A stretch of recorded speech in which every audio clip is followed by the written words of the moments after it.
Who would have thought that in the year 2022, one of the worst and most disappointing releases in gaming history would be saved and revitalized by a 10-episode Netflix anime that would come out of nowhere and bring literal thousands of eyes back to an almost abandoned game 2 years after its full release. I'm sure you've been seeing it everywhere by now. Cyberpunk Edgerunners has quickly taken over the internet and is the latest craze that everyone's been talking about. And for good reason. The show fucking slaps. It's intense, crazy, wacky, violent, over the top, and jam-packed full of action and emotion.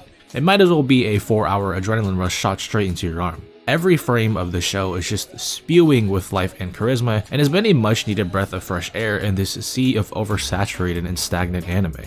So, what did this anime do? What's this show about? How was it able to give a game like Cyberpunk a second chance after its infamous release? And if you haven't already, why should you waste your precious time watching this show? Now, before we get into any of that, I think we first need to talk about the game itself, Cyberpunk 2077, and the very scuffed and crazy history behind it. So with that being said, I guess we'll start off with... Now let's take it all the way back to 2013, alright? The PS4 and Xbox One just got released, the Harlem Shake becomes the cringiest and stupidest trend to ever be made, that dumb fucking cup song from Pitch Perfect is everywhere, and Miley Cyrus is twerking on camp. Who the fuck put that in the script? And the world gets their first ever look at Cyberpunk 2077, and the trailer does numbers. You go back and watch this shit and you can completely understand why this got gamers all across the globe creaming their pants, especially in 2013. Can you imagine having to go through all that shit that I just mentioned like 10 seconds ago, and then this shining beacon of hope just descends upon you to rescue you from this twerking hellhole? Okay, I really gotta stop with that Miley Cyrus shit. People are hyped for this, and the video gets millions of views, and at the end of the trailer, they announce that the game will come out when it's ready. And then we wouldn't see or hear anything about the game until 5 years later, when CD Projekt Red releases a full 48-minute unedited gameplay. Now, this might be kind of a weird time to say this, but I have not actually played a single minute of Cyberpunk before at all. But wait, hold on. Don't leave yet, okay? What I have done is research. And yeah, from the comments on that same gameplay video and other discussion boards, the footage that Projekt Red released was very not much the same game. Hell, a lot of people were saying that the footage shown looked better than when the actual game released. So yeah, it was very misleading to say the least. But that was obviously after we found out how bad the game was at launch. Way before that, no one knew what type of shitstorm was approaching us, and the footage that we got looked fucking awesome, with it getting over 20 million views, and gathering even more hype from the already insane levels of anticipation that it had. People were excited. Pretty much everyone had high hopes for this game, and rightfully so. Everything we had seen so far up to this point looked like it could be game of the year for the next fucking forever. Fast forward to about a year later, and we're at an event that I'm pretty sure most of you are familiar with, and if you're not, you are at least familiar with this famous moment. It's really going to be breathtaking. You're breathtaking. You're all breathtaking. That's right, E3 2019. Now this is where shit hits the fan, okay? Everything from here on out is just downhill, or at least everything after this event, okay? Yeah, you get what I'm saying. But if the whole background history of Cyberpunk 2077 was berserk, this is like when the fucking eclipse happened, okay? Like, the world was not the same after this moment, alright? But anyways, CD Projekt Red is able to get one of the most beloved and charismatic dudes in Hollywood, Keanu Reeves, to come out and promote the game. Funnily enough, I don't think this would have been that big of a deal for Cyberpunk. I mean, we've seen stuff like this in the past before, where gaming companies hire popular celebrities to come out to events and talk about their games. But because of the infamous You're breathtaking, this event got way more eyes on it than I think it would have initially garnered. So yeah, because of one funny haha thing happening, the E3 Cyberpunk press conference shot up in both views and publicity. During the press conference, we get some more trailers, some information about the game, and more gameplay, so pretty standard stuff, but then the big news finally drops. Cyberpunk 2077 is set to release on April 16th, 2020. The floodgates are now open and the pre-orders start swarming in, with some intense research, and by intense research I mean is a Google search and one glance at the first few links. All of my very credible sources say that it was around 8 million pre-orders, which is insane. Now, with all of this talk about pre-orders, you're probably saying, Hard Ice, Can you just get to the point about how bad the release was? The video is already going to be 10 minutes long. Just tell us so that I can leave and unsubscribe to you. But oh, dear viewer, this is where I say checkmate. Because what if I told you there never was a release? What if I told you the first release date that you saw at E3 was just my genjutsu that you walked straight into? There is no Cyberpunk 2077, there is no E3, and there is no Keanu Reeves. Okay, bit's over. Yeah, they delayed the game. They said that it was complete and playable, but just needed more time to play test it for bugs and other stuff, which was fine until they delayed it again.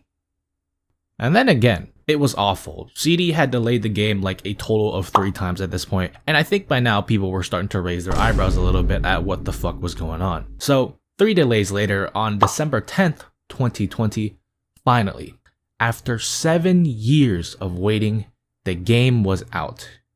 And it was a complete and total dumpster fire. Almost immediately, people started noticing bugs and glitches, and they were all over the game. You don't even have to take my word for it. Go back and watch some week 1 Cyberpunk videos, and if you notice, literally all of them are just funny clips of people finding the most crazy glitches you'll ever see in a video game. It got so bad, in fact, that Sony literally removes the fucking game from the PlayStation Store for a little bit because of the sheer amount of complaints that they were getting. I hope by now I was able to paint a decent picture at exactly how much of a clusterfuck this game's launch was and why the game has such a bad reputation. Some of you now may be sitting there like, so you're telling me that this show was so good that it actually got people to buy this game specifically and play it despite its terrible history? And to that, all I can say is, that's just how good the anime is.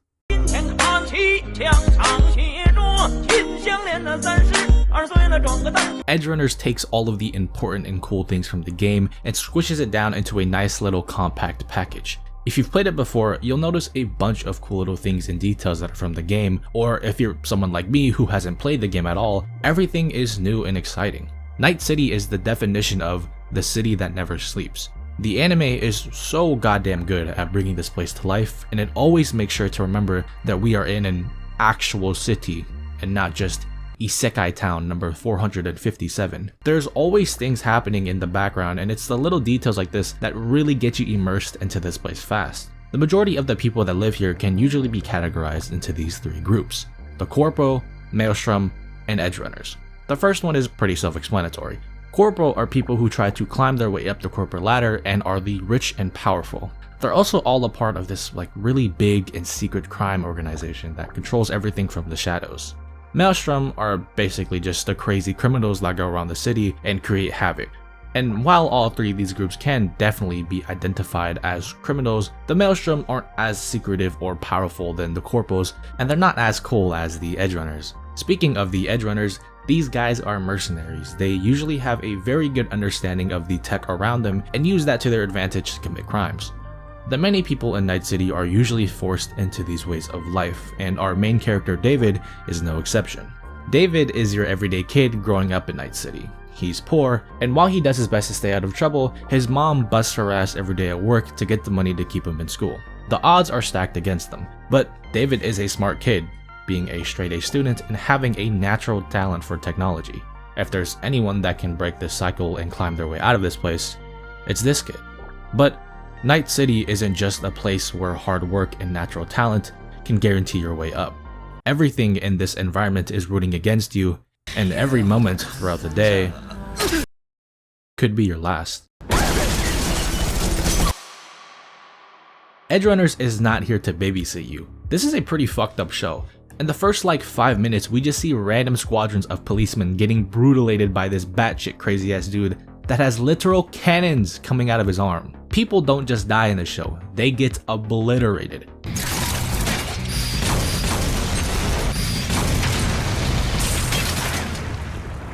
And the animators over at Studio Trigger make sure that you see every bit of it.